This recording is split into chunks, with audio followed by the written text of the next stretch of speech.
आप सभी मित्रों को दोहांगन चैनल से ब्रजेंद्र गर्ग का नमस्कार। आप सबसे सर्वप्रथम अनुरोध है कि आप इस चैनल को सब्सक्राइब करें, वीडियो लाइक करें, शेयर करें।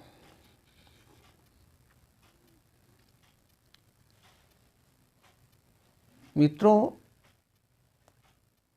हम सब अपनी जिंदगी में एक युद्ध लड़ रहे हैं।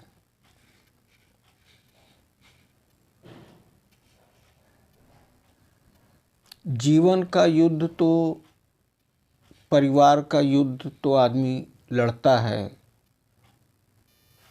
वहाँ वाक युद्ध होते हैं।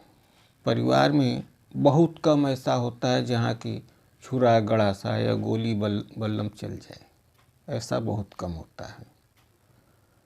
अधिकांश परिवारों का झगड़ा तो बस ऐसे ही वाद विवाद में ही समाप्त हो जाता है। लेकिन वाद विवाद समाप्त होने के बाद भी मन पर एक प्रकार का घाव लग जाता है या पैदा हो जाता है। वो घाव कभी नहीं मिटता। अगर हम देश के बारे में बात करें तो आज के पहले जब राजतंत्र था तो राजा राजा युद्ध लड़ते थे। उसके बाद फिर विदेशी आक्रमणकारियों का युग आया, समय आया। उन्होंने इतना नरसंहार मचाया इस देश में कि जनता त्राही त्राही कर गई।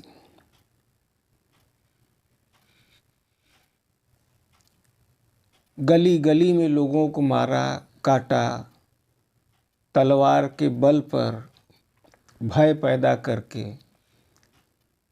धर्म परिवर्तन कराया। ये बहुत पुरानी घटना नहीं है, 100, 200, 300 साल पहले की घटना है। और उसके चिन्ह भी आज उपस्थित हैं। मंदिरों का नष्ट कर दिया जाना, विध्वंस कर दिया जाना, ये सब चीज़ें चलती थी। तो इन सब घटनाओं के बाद कोई विजयी हुआ, जो हारा हुआ पक्ष है उसके अंदर भी एक प्रकार का घाव लगा। वो घाव कैसा था? वो मन पर था। अरे, उन आतताइयों ने हमारे मंदिर को ध्वस्त कर दिया, मस्जिद बना दिया। इन सब घटना के बाद फिर आया अंग्रेजों का शासन। इन्होंने भी मारकाट किया, लेकिन उसमें कमी आई। इन्होंने विचारों से अधिक प्रहार किया। काम इनका भी वही था, धर्म परिवर्तन, और काम उनका भी वही था, धर्म परिवर्तन। और धर्म परिवर्तन करा के हमारे हिंदुओं को किसी ने मुसलमान बनाया, किसी ने ईसाई बना दिया।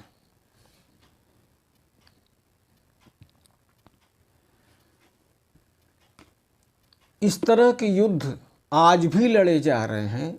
आज़ादी के बाद, स्वतंत्रता के बाद भी आज भी वही युद्ध चल रहे हैं। अब वो युद्ध, उसका रूप परिवर्तित हो गया। रूप परिवर्तित हुआ तो उसने क्या किया? अब राजनीतिक दलों में युद्ध चल रहा है।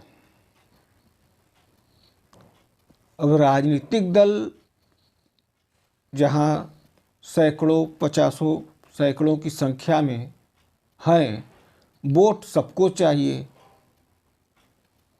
मुद्दा सबके पास लगभग वही है,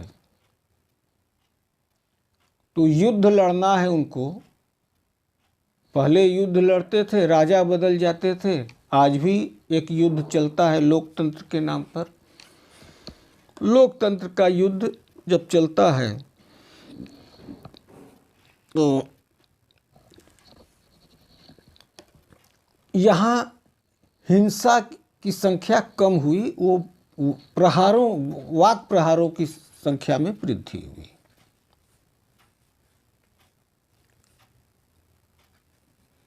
इन्हीं सब बातों को ध्यान में रखते हुए मैंने ये दोहा लिखा है जो आपके समक्ष प्रस्तुत कर रहा हूँ।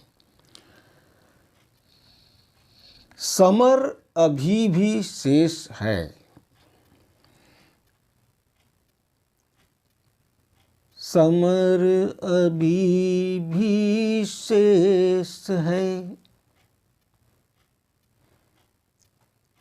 तन पर मन पर घाव। समर अभी भी शेष है, तन पर मन पर घाव। समर अभी भी शेष है, तन पर मन पर घाव। शकुनी अब भी चल रहा, रोज दांव पर दांव। जो समर अर्थात युद्ध, जो युद्ध उस समय लड़ा गया वही युद्ध आज भी हम लड़ रहे हैं और अपने ही अस्तित्व के लिए लड़ रहे हैं। बोट के सौदागर ये आते हैं, मीठी मीठी चिकनी चुपड़ी बातें करते हैं, वादा करते हैं। बोट लेने के बाद वो वादे भूल जाते हैं, वादे भूल जाते हैं। जनता छटपटाती है। तो वादों का भूल जाना, जो आपने वादे किए और उसे आपने पूरा नहीं किया तो घाव लगा, चोट लगा। चोट कहाँ लगा? हृदय पर, दिल पर।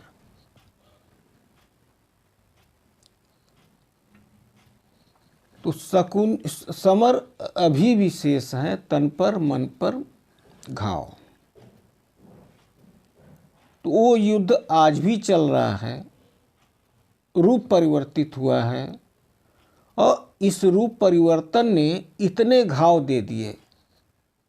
रोज प्रहार हो रहे हैं, धर्म पर, जाति पर प्रहार वो रुका नहीं है। वो प्रहार, वाक प्रहार जो है वो गहरे घाव दे जाते हैं। यदि हमने आपसे अपेक्षा की कि आपको हम वोट देंगे और आप उस पर खरे नहीं उतरे तो हम ठग जाते हैं। तो समर अभी भी शेष है, तन पर मन पर घाव। शकुनी अब भी चल रहा, रोज दांव पर दांव।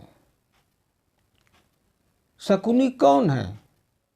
शकुनी यही है, नेता खद्दरधारी जो पार्टी का चोला पहन के आते हैं।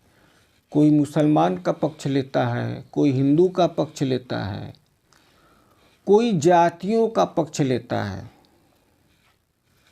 ये जाति, वो जाति, इनकी जाति, उनकी जाति, और जो जिस जाति का नेता है उस जाति का झंडा लेके खड़ा हो जाता है। जातियों के नाम पर कई पार्टियां हैं। पार्टी का नाम लीजिए, जाति आगे आके खड़ी हो जाती है। ये पार्टी फला जाति का है, वो पार्टी फला जाति का है। लेकिन चोट तब लगता है, घाव तब उत्पन्न होता है जब वो पार्टियां भी वोट लेके आपको धोखा दे देती है। कहती कुछ है, करती कुछ है। तो यही है शकुनी।